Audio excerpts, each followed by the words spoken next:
Kill, they should. Yeah, in there too. 200 gold over to KJ.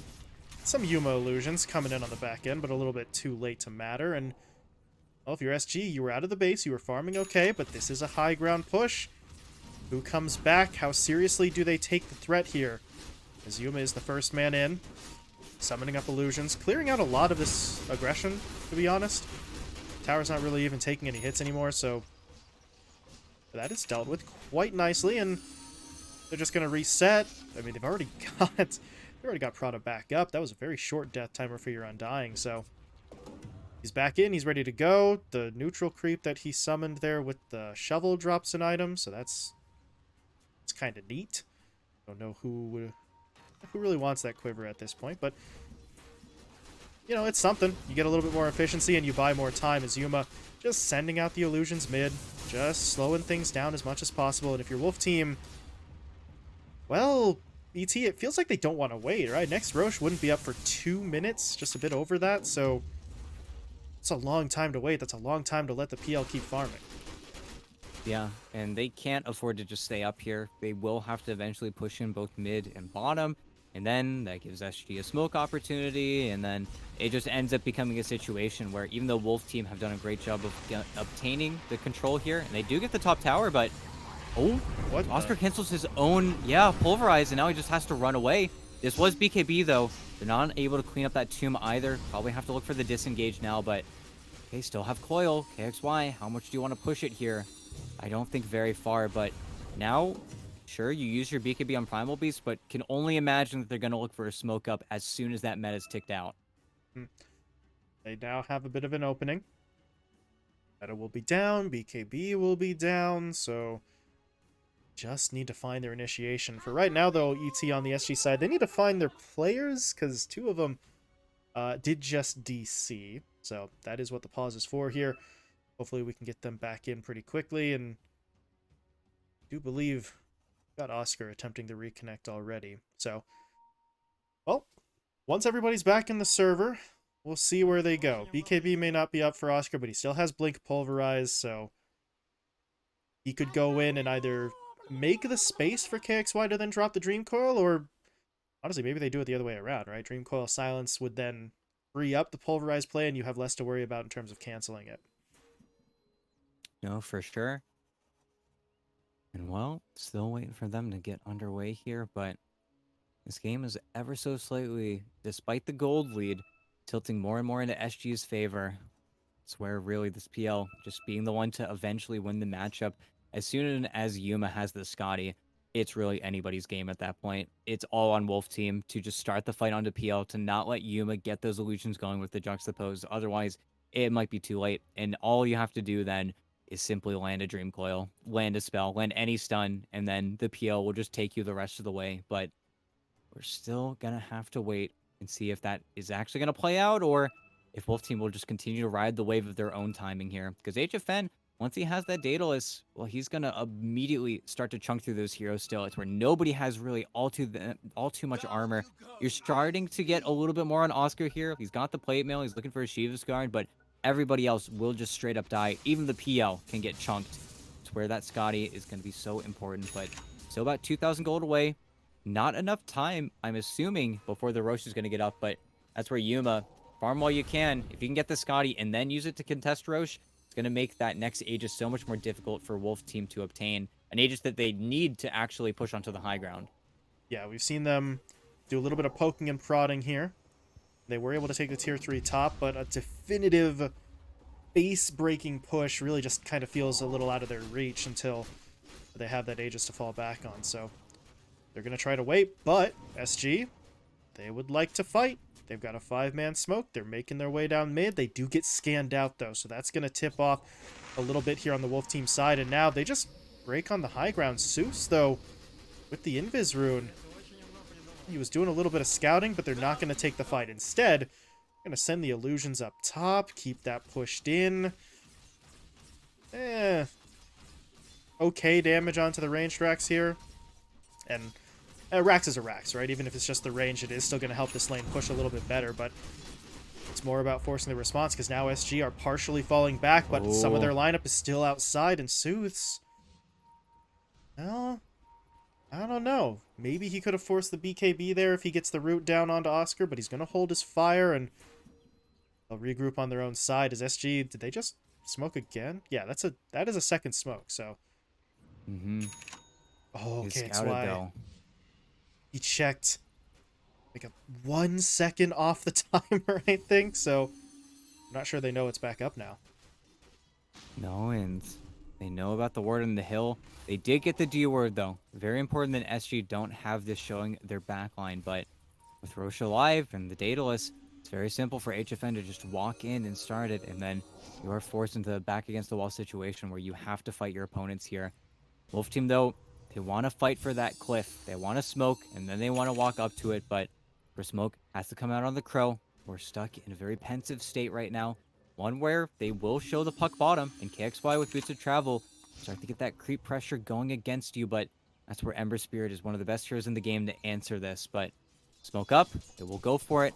All on King or D right now. All eyes. Whether he can find the backline or even just taking off Yuma first. He did get that Scotty, though, so Yuma just got his big item. Can't jump on the mid lane, though. They know they're going to whiff. There's too many illusions there, but they also can't really afford to break.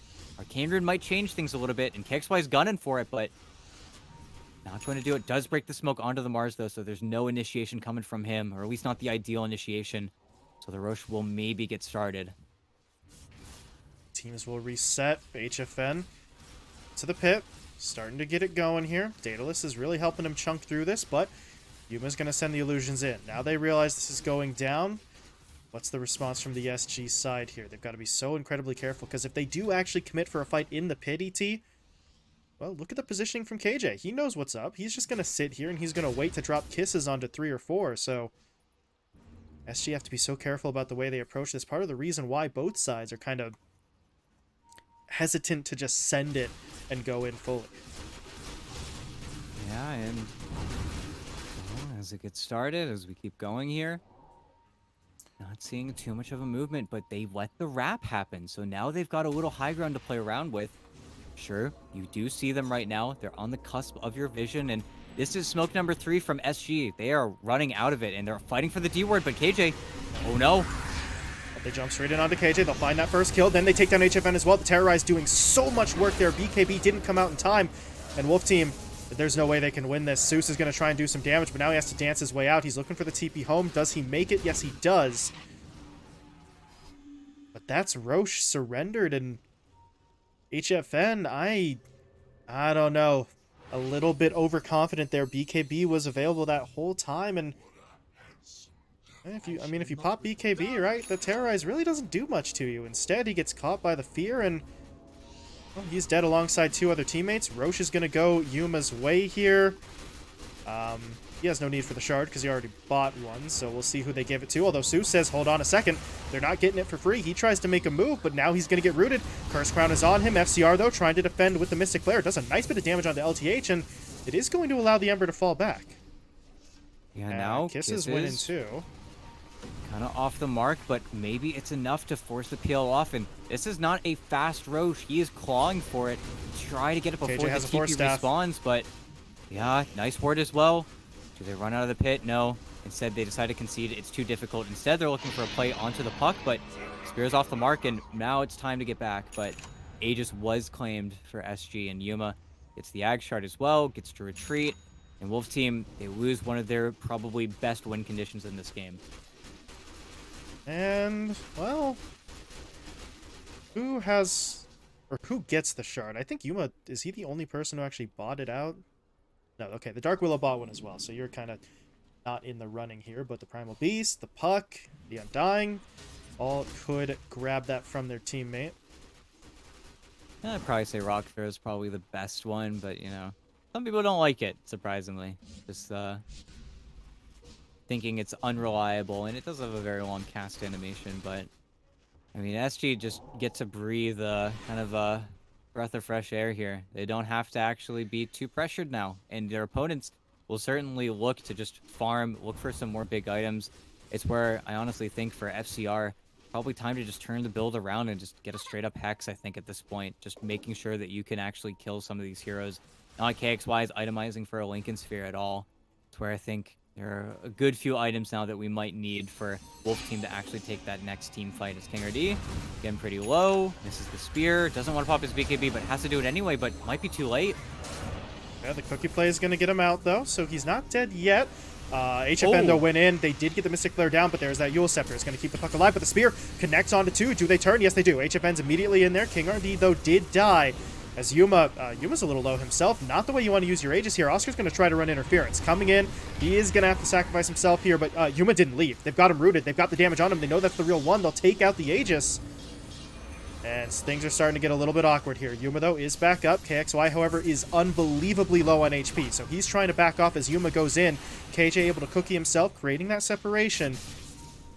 And it looks like the fight will come to a close. Both sides would very much like to reset ET, but feels like SG sort of get the worst of that trade-off. I mean, they kill King RD in the end, sure, but they lost the Aegis. They lose with support. They are forced to buy back on Oscar, so their lineup's looking a little bit thin now.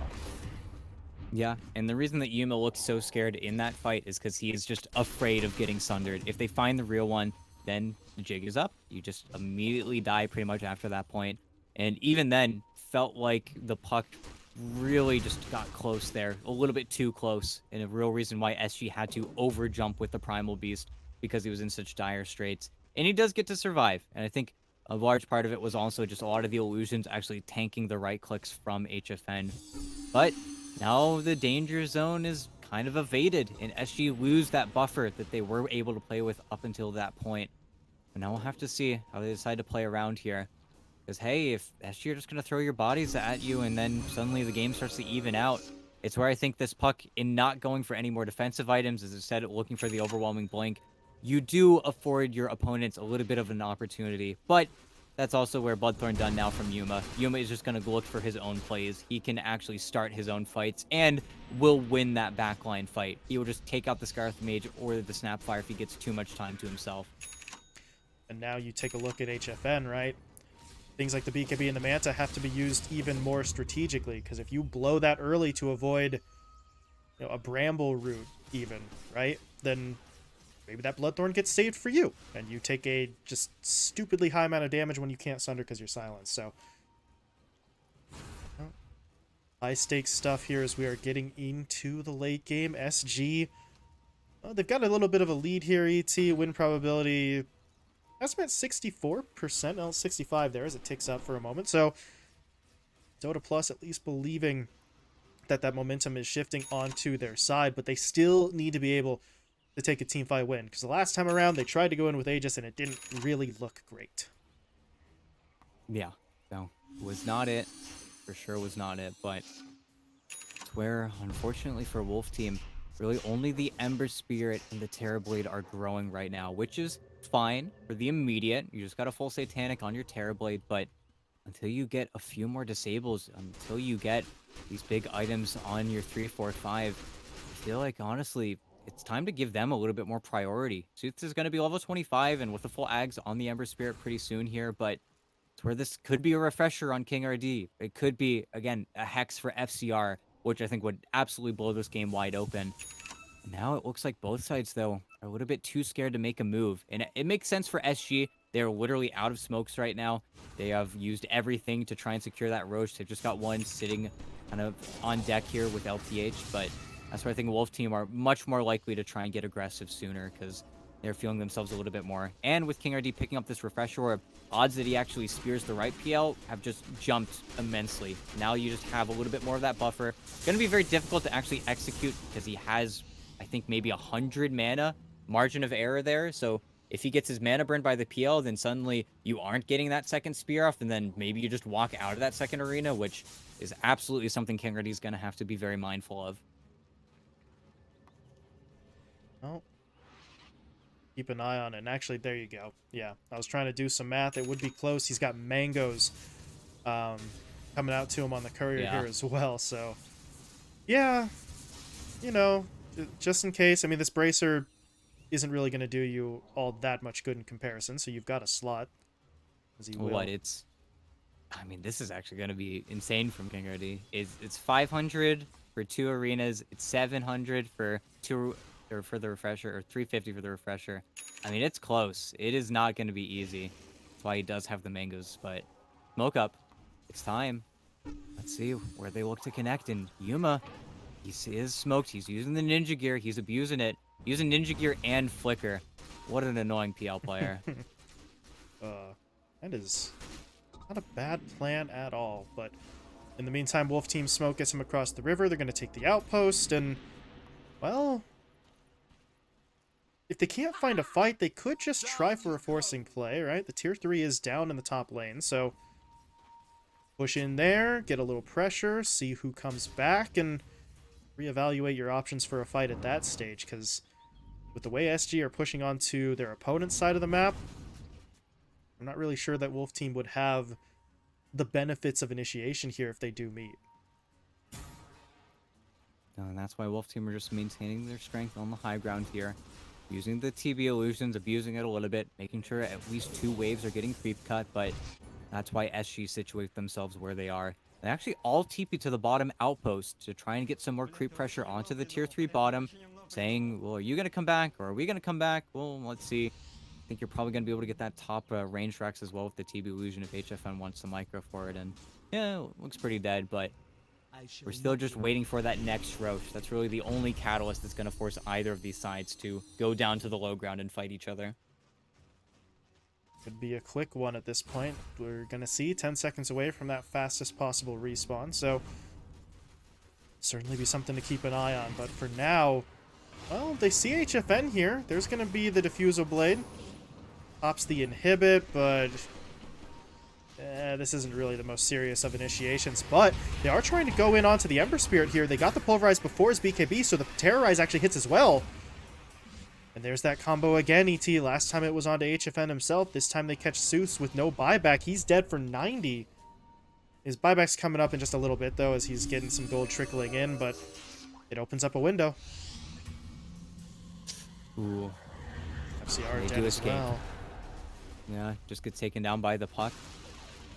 Kind of an unfortunate circumstance, but even though I think this should be SG moving in onto some of these tier 2 towers, without the Roche, really isn't going to move the needle too much. This is just kind of expected at this point, because SG really should be the ones starting to take a little bit more of that lead. But that's also where I think these hexes in queue, even HFN is looking for a hex at this point, and absolutely agree. I think they need just a little bit more lockdown, and then they can just start the fight if they're able to pick up these items.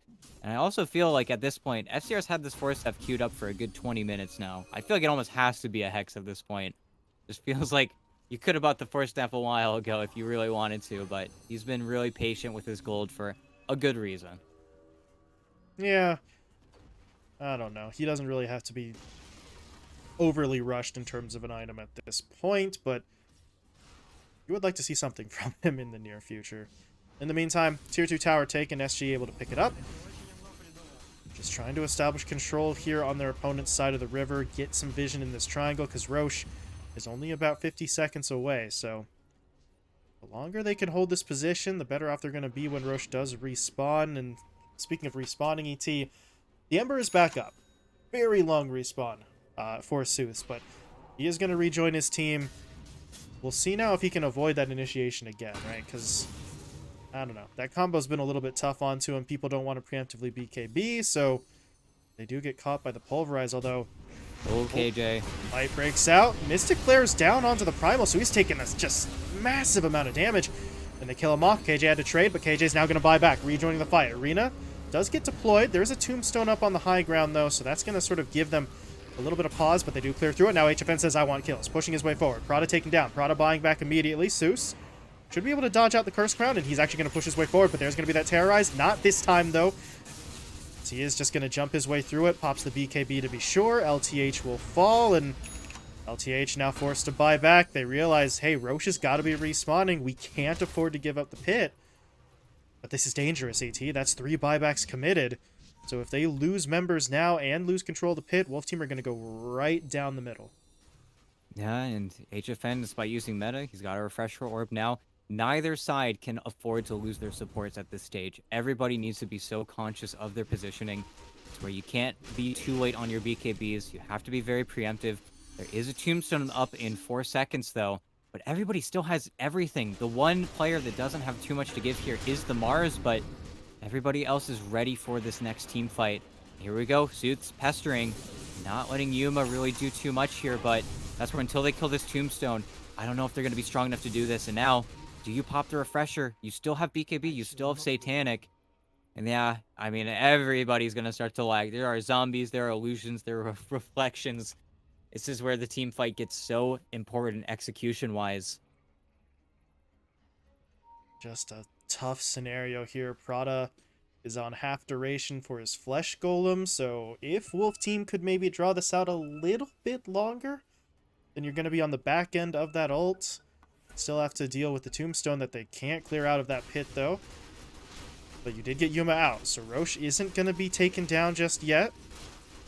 But the wraparound is potentially coming through. They're going to get the Dream Coil down. BKB forced. KJ, though, is low, but he's not going to die just yet. So they still have to deal with the cookies. No, they don't. KXY actually does manage to get the kill, but the Gleipnir's out from Seuss. He's going to try to push in for the damage, but it's not really going to come in time. King RD is the one who falls instead. He does buy back, but the Pulverize is going to keep a lot of these heroes locked down. Meanwhile, over to the east, HFN completely out of mana. He was able to get off his BKB, though, and the meta, so he is looking to hit somebody, but he's just going to get locked down. The silence is there. The fear comes in. HFN will go down. This is getting very risky, but the buyback's going to be there. King RD in, dropping the arena, getting the spear stun. They take out LTH, but they still haven't dealt with Yuma. The PL continues to surge his way forward. As Seuss goes down, buybacks as well, but the PL just doesn't care. He's pushing in again. He's got the rampage onto King RD. He's looking for more, but HFN is into the fight. Seuss is here to back him up. Can he actually fight his way out of this ET? He is doing a substantial amount of damage, and he's just healing. They can't bring him down. No. He's able to walk away. HFN is the one who's low. He's needing a Sunder target. No, he's not. He's going to pop the Satanic first instead, healing up himself. But this isn't over. Yuma heals up, looks to push back in. HFN has very little mana to work with, and he just lost his backup. Seuss does get run down by KXY, so they go right back in onto the TB, who now has absolutely no backup, no mana, no Sunder, no chance. And that might just be it. Everyone's dead. If SG realized that the buybacks have all been committed, they could just march their way down the middle lane, but it looks like they're going to be safer. They do still want Roche, but... Oh, do they want Roche, Yuma? No, he doesn't. Okay, they're going to back away, realizing, hey, seriously, nobody's buying back. They have to have used all of them. No, yeah, they should just know, and the supports will come back up. And the funny thing is, SG still don't push very quickly, and it's going to be very obnoxious. They're so much better at killing heroes than they are at killing these structures. But we'll see if that actually ends up mattering, because 70 seconds is going to feel like ages right now. And as soon as they break through, they're going to look for the tier 4s. You get a kill on a KJ, you know, that's even better. There's a coil that they're just going to burn on him as soon as they see him. Next time he shows up, the puck is just going to start to jump. Puck also can't die anymore. He's got a full Wind Waker. You know, this, pushing in. Didn't even use the glyph to buy them a little bit of extra time on the tier 3, so feels like Wolf Team are kind of in their own heads at this point as well. It feels like almost they think they've lost at this stage. Because now pushing in, not going to find the coil immediately, but still super far up, and now not having the glyph, it's just going to be the supports plus Mars, hoping to do anything, but I think Wolf Team stubbornly might have to accept it at this point. I don't think there's enough time. Yeah, the Ancient is under attack. They get the respawn from the Mars, though. He's going to try and make a move. There's going to be the arena. They catch out LTH, looking for the easiest possible kill. That is going to disrupt the attempt onto the Ancient for now, but is it going to be enough? King RD's out of mana. He has to fall back, try and just take a step into the fountain to refresh, but while he does so, Ancient is falling. They've got to go now. Down below 2k HP, 1500. There's going to be the arena, but they don't care. They're just going to keep on hitting that Ancient. They know what they need, and they are on their way, ET, to the grand final. Oh, SG, they make it. And it's a quiet victory. The GG's come out a little bit late because it really feels like we were just on that tightrope for so long, but it doesn't matter. SG with last pick, they take the winning matchup in the PL. They drag out the game long enough. Unfortunately for Wolf Team, they weren't able to press the issue enough with their first Aegis. Game 1 plays out again, where even though HFN is on a carry that feels like is going to be a little bit more active, has a little bit more time, it just ends up not being enough. SG are too good at the split push. They're too good at getting out those lanes. They play the anti-style, again, just like Game 1, where HFN is ready to go. He's a little bit more ready than Yuma. Yuma doesn't want to show up, but Yuma doesn't show up. His teammates just carry him enough, and even though SG are throwing their bodies at the wall, Yuma ends up being just a little bit too powerful. And KXY as well never drops the ball here, doesn't really die aside from those few times in that early mid game, but it's just not enough of a problem. Wolf team don't play clean enough. Their draft as well, very difficult to execute, and they just kind of get away with it. But yeah, SG versus Five Rat's going to be our grand final. Going to be a rematch of that upper bracket final that obviously Five Rat was able to win, but it did go the distance. It was a full 3-game series that really still kind of felt like it could have gone either way. That third game was a little bit crazy. So SG got to be feeling confident, right? They get knocked down, but they take care of a regional rival. They build themselves up a little bit, and I think they're also going to be looking at some draft adjustments here as well, because they did get a little bit outworked in the draft department by Five Rat yesterday.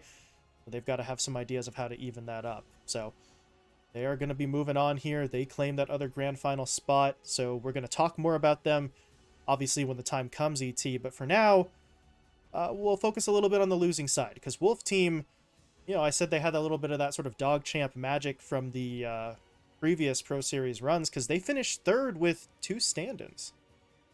Yeah, they look pretty great up until this point, and I really think this series, this game especially, it was anybody's bet. It really could have gone either way. I think that's where they tried everything that they've done up until this point. Don't get to see FCR Visage or FCR Techies. You know, they don't get to abuse his hero pool all that much at the end here. But no, they have a performance that I think really disproved a lot of that disbelief that everybody has for this team, because they expect so much out of the Brazilian boys. They think that this team should be so much better than they are. And sometimes, you know, they're human. They struggle too. They don't have the best situation, and sometimes even their ideas end up failing. But I mean, third, can't really complain about that. Hmm. And yeah, we'll see what this does and what this team looks like when we get into presumably the next Pro Circuit season. Because as you say, the expectations are always going to be high. You can't have this many known names in the SA region and not have those high expectations. But for now, they can sort of hold their heads high. Third place with Suits and FCR kind of coming and going was still very much impressive. But their run does come to an end. So they finished third. SG Esports moving on to the grand finals, looking for that revenge matchup in a best of 5 against 5 Rat Force staff. So we're going to be getting to that in just a little bit here. I think we are giving SG a little bit of an extended break because they just played a full 3-game series and they're going into a best of 5. So they get a little bit of extra time to rest, ET. That does mean, though, that we have a moment to get right on over to our sponsor segment one last time, actually. Last time in Pro Series that you're going to hear about it. So, you know, once more into the breach here. Pro Series 12 is sponsored by HyperX and the new HyperX Armada 25 FHD gaming monitor, which is now available. 24.5-inch FHD IPS performance focused gaming monitor with IPS panels that have the highest available color gamut. You got a 240 hertz refresh rate, a 1 millisecond response time, and it is NVIDIA G-Sync compatible, and it comes with, as you see there at the bottom of your screen, that little handy desk mount. So want it physically off your desk, if you want to sort of have it hanging a little bit, even the vertical monitor that you see in the actual ad itself, ET. I'm not a huge fan of the vertical monitors, but I get it if you're into it. But you have that option with this monitor. Yeah, no, I've got a vertical monitor on the desk now. It's a great second monitor, you know. And with that, you can also buy 2 Armadas for, I don't want to say the price of one. That's not the deal, but no, there is a pretty good discount going on right now. 2 for 1 would have been something, but that is not the deal. It's still pretty damn impressive, though, right? You can use code HXBTSArmada and get yourself up to 20% off MSRP site-wide. So still a good deal. Get yourself some high-quality gaming monitors if that tickles your fancy. I don't know why I said that. I shouldn't have, but it's too late now. But yeah, head on over. You can also click the banner underneath the video player. You can check out the code being periodically posted in chat as well to take advantage of that offer. So thank you all for listening through the ad read. Thank you to HyperX for sponsoring the event. And we are now going to get ourselves ready. Grand final coming up. SG versus 5 Rat once again. Don't want to miss it.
always looked after me, brother.